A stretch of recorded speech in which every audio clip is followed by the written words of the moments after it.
dis Tehna, j'ai perdu mes cheveux, mais ma vue, non, je tiens encore mon cerveau. المشاكل اللي كانت بين اللاعبين داخل المنتخب الجزائري. Quelle est la vraie problématique de tous les points que je venais de citer. السلام عليكم ومرحبا بكم في هذا الفيديو. قبل ما نبداو ما تنساوش انكم تصليوا على رسول الله صلى الله عليه وسلم، وما تنساوش تعطونا آراءكم اقتراحاتكم وانتقاداتكم. مرحبا بكم، كل حب والاحترام للجميع. اول شيء نبداو به في هذا الفيديو راح نتكلموا على جمال بالماضي مدرب المنتخب الوطني اللي كان حاضر اليوم في جامعة دال ابراهيم في الجزائر العاصمة مع الطلبة اللي هم يقراوا اختصاص رياضة، وحضروا بقوة كبيرة جدا وسألوا جمال بالماضي أسئلة، وجمال بالماضي جاوب على الأسئلة تاعهم بكل صدر رحب، وكانت أجواء جميلة جدا داخل القاعة وكانت محاضرة ولا أروع. ولكن السائل يقول المحاضرة هذه على واش كانت؟ وشنو هو الموضوع؟ كان الموضوع تاعها كان هو المنتخب الجزائري، وجمال بالماضي يتكلم فيها على كأس افريقيا 2019 وشنو هي العوامل اللي خلات جمال بالماضي والمنتخب الجزائري يفوز ويتوج بكأس افريقيا. وتكلم ايضا جمال بالماضي على المشاكل اللي كانت بين اللاعبين داخل المنتخب الجزائري من قبل قدوم جمال بالماضي، يعني كيفاش جاء جمال بالماضي ولقى المنتخب الجزائري في حالة كارثية، ولقى مشاكل بين اللاعبين، ولقى المدرب السابق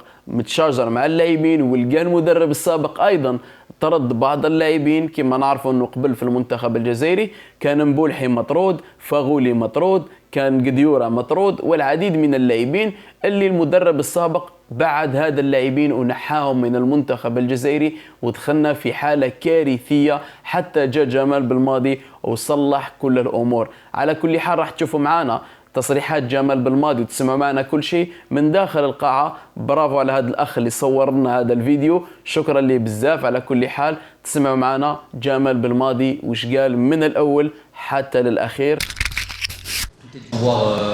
Avoir, posséder, et ensuite je vais vous donner ma vision du travail, mes idées.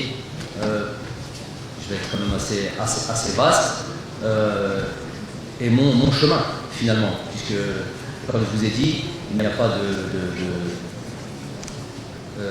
de science exacte pour chaque entraîneur ou de profil type pour chaque entraîneur, mais chacun mènera dans sa carrière sa patte par rapport à son expérience, par rapport à son feeling, par rapport à sa vision qu'il peut avoir du football.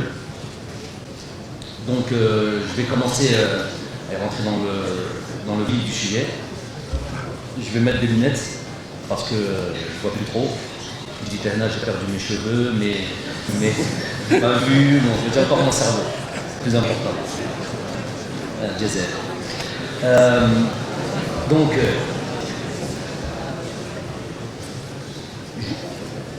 je suis arrivé, nous sommes arrivés avec mon staff et moi-même dans une équipe nationale d'Algérie. Je suis obligé de revenir sur un contexte pour expliquer un petit peu l'évolution des choses, où nous étions évidemment en difficulté.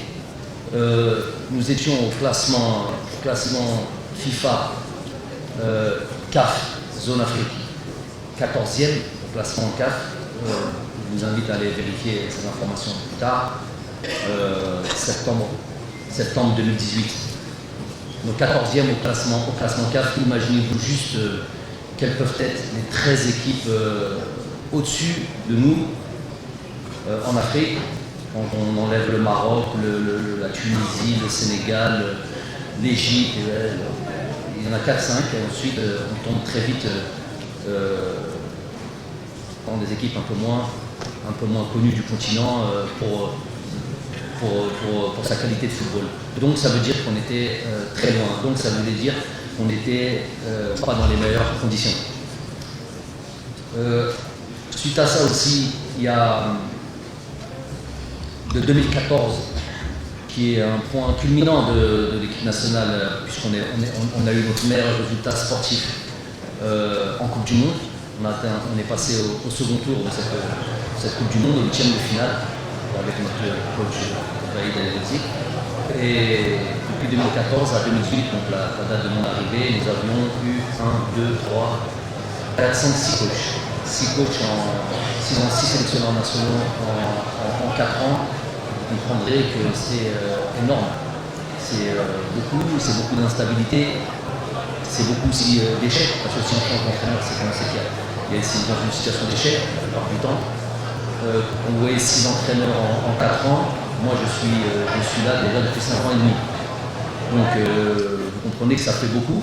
Donc on se pose des questions et on se dit pourquoi nous sommes dans cette situation. On fait un 8e de finale de Coupe du Monde 2014, et puis de 2014 à 2018, c'est quasiment une traversée du désert. On se pose la question aussi pourquoi. Donc tout ce que je vous dis, évidemment, c'est une démarche personnelle, c'est une étude que j'ai menée avant de venir en sélection. On sort au premier tour de la Coupe d'Afrique 2017, ça va nous arriver aussi plus tard, mais c'est juste pour expliquer, on est sur la Coupe d'Afrique 2019, donc je parle tout ce qui est antérieur à 2019.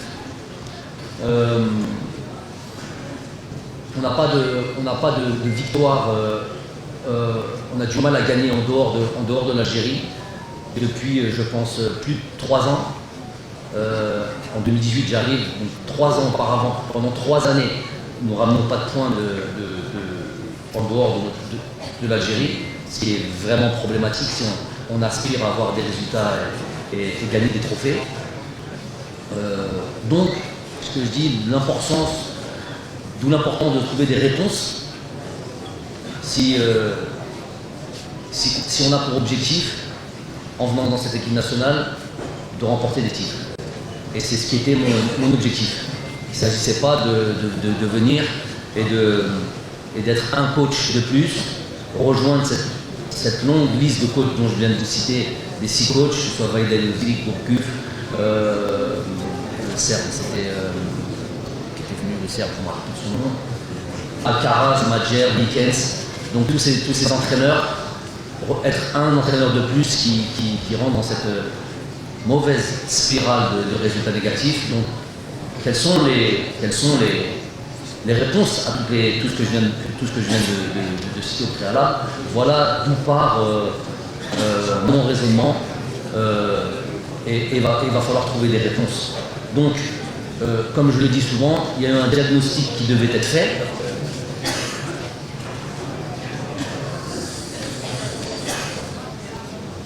Un diagnostic qui devait être fait et on devait trouver la réponse ou la réponse à tous ces mots, ce mal au pluriel, à tous ces mots, et comment on allait pouvoir changer cette situation et devenir cette équipe qui allait être champion 2019, un an plus tard.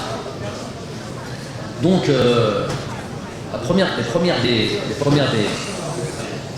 s'il vous plaît.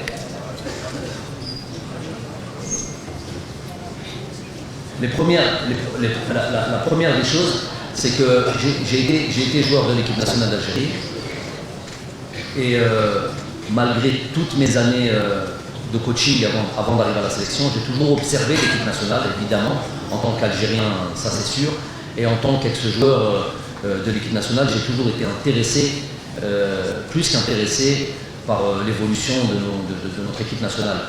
Donc, j'avais déjà une certaine forme d'analyse d'un point de vue jeu. Après, je ne connaissais pas l'intérieur de ce groupe-là, mais déjà d'un point de vue football, d'un point de vue purement football ou purement technique, j'avais déjà une vraie idée de la composante de l'équipe nationale, des joueurs, ce qui m'a beaucoup aidé et c'est avec ça que j'ai gagné beaucoup de temps. J'ai estimé que pour faire ce diagnostic et savoir quelle est la vraie problématique de tous les points que je venais de citer, puisqu'on avait déjà cette intention d'aller gagner, c'était mon objectif, je vous l'ai dit, on a commencé par faire évidemment des réunions. Une réunion principalement qui pour moi a été capitale, avant même de parler de système tactique, avant même de parler de fond de jeu, de principe de jeu, c'est d'abord savoir quel était le mal profond de cette équipe nationale. Donc nous sommes passés par une vraie réunion où les choses ont été mises à plat, où j'ai fait ce que je ne fais pas, aujourd'hui, à savoir laisser plutôt parler les joueurs, les laisser intervenir, les laisser expliquer. Pour moi, on peut plus, il ne sert à rien d'aller parler déjà de philosophie, de principe de jeu, quand on ne sait même pas quel est le mal de cette équipe-là. On a pu changer, on le verra par la suite, certains éléments ou certains joueurs importants de cette équipe nationale, mais il était hors de question et pas possible, on n'a pas ce réservoir-là de toute manière. Et d'ailleurs, ça aurait été un gros gâchis, parce qu'on avait beaucoup de joueurs de qualité. Il était impossible de changer tout un groupe. Donc il fallait savoir qu'est-ce qui se passait à l'intérieur de ce groupe. Donc on a pris le temps de laisser s'exprimer ce groupe de joueurs. Et il s'est avéré qu'il y a beaucoup de choses qui sont sorties.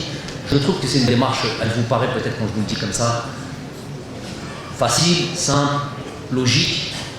Mais il semblerait que cette démarche-là n'avait jamais été faite de la manière dont elle a été faite, en tous les cas avec nous, à savoir, on a vraiment laissé parler les joueurs. De là, on est ressorti plein de choses. Donc, je vais vous les donner un petit peu, vous allez comprendre un petit peu, vous allez comprendre via ce qui est sorti de cette réunion, le mal-être en tous les cas de cette équipe nationale. Et pour moi, c'était essentiel de crever l'abcès, d'aller savoir quel est avant de se soigner, vous avez besoin de savoir quels sont les médicaments, quelle est la maladie que vous avez. Ensuite, on va vous donner les médicaments, on va vous donner le protocole ou le traitement adéquat pour soigner cette maladie. Donc déjà, j'avais par exemple dans ce groupe-là un véritable traumatisme collectif dû aux échecs respectifs. Je vous l'ai dit, on était 14e au classement.